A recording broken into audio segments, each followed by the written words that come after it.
solo tonga lafatra ambony dunia. Tsagnanaovako vava ndraiky poerapoera fa vadiko io tsy misengy. Olombelogno tsy anjely izy koa tafanota c'est normaly. Koa tsy nataony baboaly fa milamigny koragnane.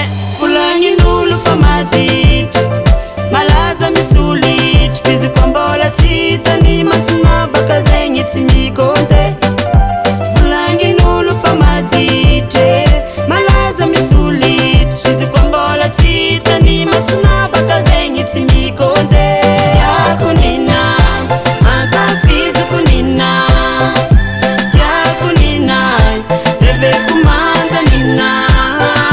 Tiako nina ankafiziko nina, tiako nina reveko manja nina. Izy koa hitandregny volagnulo makasikanao mira malogno zegny ry makoa volo mibolisatratanana mampidi